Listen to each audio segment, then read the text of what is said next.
Sección del día de hoy. Así es, está con nosotros Júpiter Martínez Ramírez, arqueólogo del INAH Sonora. Estamos platicando, nos abundará sobre los mitos de la expropiación de sitios arqueológicos en Sonora. Muy buenos días, Júpiter, bienvenido. Hola, buenos días a todos.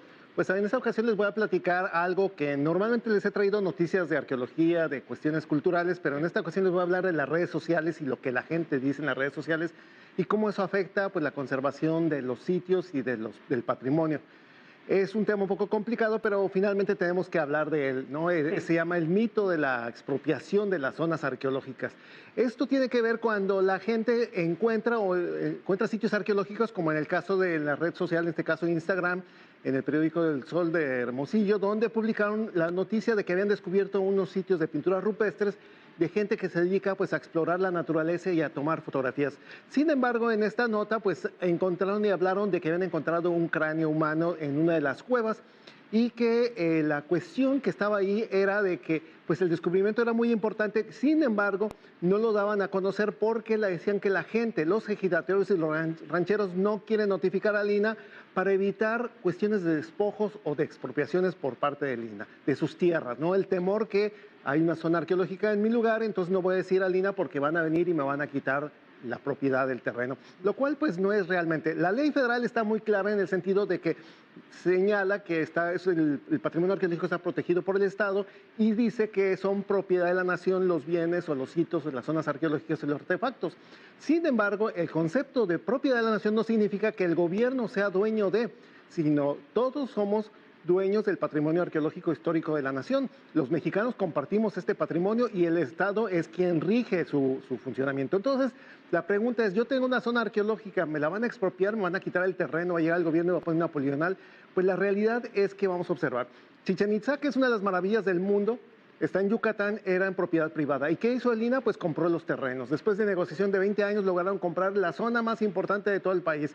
Y así hay muchas. Uxmal, que también está en Yucatán, la están comprando apenas, porque está la cuestión del Tren Maya donde se va a detener y bueno, tuvieron que resolver este problema de la propiedad y entonces el INAH no expropió, sino vuelve a comprar. Igual alrededor de Monte Albán, junto a la ciudad de Oaxaca, una zona arqueológica grandísima, también el INAH ha estado comprando terrenos para resolver el problema de las poligonales.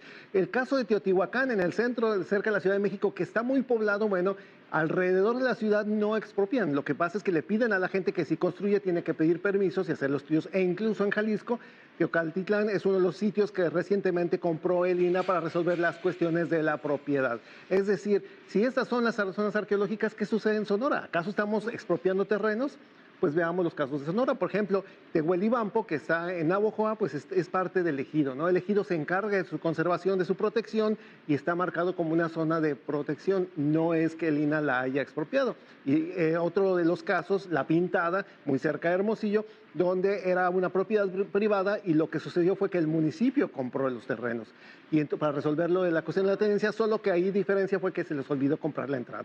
Es decir, La Pintada estaba atrás de la propiedad, pero para entrar de la carretera pues había que pagar el otro terreno y bueno, ahí se les olvidó. El caso de Cerro de Trincheras, que es la zona abierta al público en Sonora, el ejido hizo una poligonal y es la que está reservada para la zona arqueológica y donde está el centro interpretativo, pues el municipio está en un proceso de donación del terreno para la zona de visitantes. Es decir, pues se van resolviendo cada uno de estos aspectos para proteger las zonas arqueológicas e incluso la proveedora, que es un poco más difícil porque está en una propiedad privada en un rancho, pues y está dividido por el ejido. Pues ahí está la zona protegida, finalmente están las poligonales y lo que se invita a la gente es, pues finalmente que no meta obra, que no meta máquinas, que siempre avise qué hacer previo a su obra. Entonces la pregunta es, bueno, yo que tengo mi zona arqueológica y voy caminando y pum, me encuentro algo. ¿Qué vamos a hacer? ¿Cuál sería el procedimiento? Bueno, lo primero es que no agarren nada, no toquen y después que den aviso al INAH. ¿Y cómo podemos dar aviso? Bueno, pues será a través de los teléfonos, en redes sociales, en la página de Facebook, Antropología Historia en Sonora, o al correo electrónico PTL, protección técnica y legal, .sonora, ptlsonora@ina. Ahí pueden hacer llegar cualquier inquietud y sobre todo entendiendo que el hecho de encontrarse cosas no significa que sean suyas. O sea, están en el piso, están abandonadas, digamos, están en contextos arqueológicos, pero el verlo no significa que te las puedes quedar. ¿Por qué? Miren, este es un ejemplo en Chihuahua de una persona que iba caminando por un arroyo y de repente vio en el perfil una olla y dijo, ay, mira qué suave una olla, voy a ver qué me quito. Entonces empezó a escarbar, a remover y entonces sacó una olla y se dio cuenta con que atrás había más. Y entonces empezó a sacar, como ahora sí como topo, a remover y finalmente obtuvo esas. Y miren qué bonitas ollas me encontré, ¿no? Y ya muy contento, en redes sociales la gente le aplaudió, cuando en realidad hizo un saqueo arqueológico, hizo destrucción de bienes patrimoniales. ¿Por qué? Porque ¿qué realmente fue lo que encontró? Pues son unas ollas que seguramente quién sabe dónde están. Pero si vemos la historia, estas ollas estaban asociadas seguramente a un entierro humano. Eran parte de las tradiciones funerarias de la gente, en la cual él no le importó los huesos ni los demás ornamentos. Simplemente se quiso quedar con unas ollas que encontró y que saqueó literalmente en un hoyo. ¿Y qué sucedió en ese caso? Y eso sucede en ese caso. Y los pedazos de olla, si vemos y los cavamos con cuidado, nos vamos a dar cuenta que los tepalcates a veces forman los pedazos de olla. O sea, el hecho de ir con una pala y un pico, revuelves todo y dice la gente es que no había nada.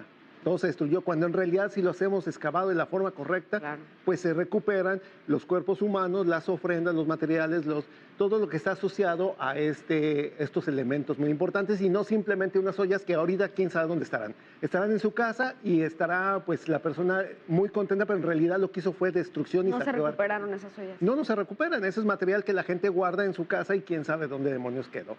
Y ese es un delito. Entonces, ¿qué sucede? Y nuevamente, en el caso de las redes sociales que decíamos de Guaymas, en estas cuevas, pues nosotros ya tuvimos la oportunidad de ir también a los cañones de Guaymas, que son realmente espacios muy increíbles, muy bonitos, donde hay una gran cantidad de cuevas en estos cañones, ¿no? Y por lo que sabemos en esta denuncia que atendimos a través del CIAD Guaymas, que fuimos a estos cañones y pues caminaremos y hay montones en muchos lugares. Mucha gente va ahí y pide permiso al ejido, que eso es importante, y señalan, hay que pedir permiso a los propietarios antes de andar rompiendo candados y abriendo puertas. Y una de las personas que andaba visitando por ahí vio una cueva y entonces se acercó y vio unos materiales. ¿Y qué fue lo que hizo? Avisó al CIAD Guaymas y ellos nos avisaron para que fuéramos, hiciéramos esta visita de inspección a esta cueva dentro del cañón. Y lo que observamos dentro de la cueva pues fueron unos fragmentos de madera. Entonces en el proceso esto se llaman rescates arqueológicos, quiere decir que fuimos con la gente, reconocimos la cueva y si van viendo pues ahí se veían simplemente para la gente, hay como unos pedacitos de madera. ¿Pero qué son estos pedacitos de madera? Pues son más que nada fragmentos de arcos ceremoniales que estaban asociados probablemente a algún entierro. Y lo que se hace en el proceso de registro arqueológico es, bueno, localizar los elementos, hacer el dibujo, el levantamiento de materiales, interpretar finalmente la cueva, qué es lo que encontramos. Y pues aquí está el plano de lo que hacemos. Bueno, no se ve muy bien la imagen, pero bueno, es el plano de la cueva y al centro pues encontramos los pedazos de arco. Entonces, bueno, se hace la recuperación de esos materiales para guardarlos en condiciones para que se puedan preservar dentro del Instituto Central de su conservación. Aquí estamos viendo estos arcos que son ceremoniales, o sea, no eran utilitarios, pero sin embargo hemos estado haciendo estudios de qué tipo de madera es la que utilizaban estos grupos que sabemos que son de los antepasados de los Eris o de los Upanguaymas, ¿no? Entonces, nuevamente, en esta red social donde dijeron, bueno, ¿qué pasó con el cráneo? Alguien le preguntó y alguien dijo, no, pues es que tenía ropa y cosas y es el esqueleto, o sea, un montón de elementos de contextos arqueológicos que la gente fue y rascó y finalmente destruyó. Información que todos quisieran saber qué tenía este entierro serie de probablemente el año 1000, probablemente el año 200, no sabemos. Lo destruyeron literalmente y estos casos han ocurrido en Guaymas, por ejemplo, pues otra cueva cerca del club de golf, donde también unos estudiantes fueron y excavaron unos entierros.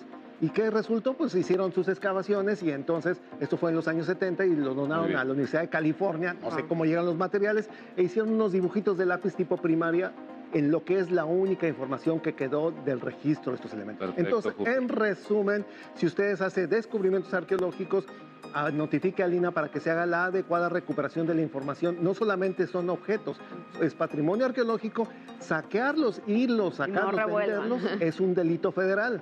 Nosotros no somos policías. Muchas gracias por la información, muy interesante. Vamos a hacer la pausa. En el siguiente espacio ya abundamos un poco más sobre eso. Muchas gracias. Bueno, ahí estamos. Gracias. Pausa comercial y volvemos.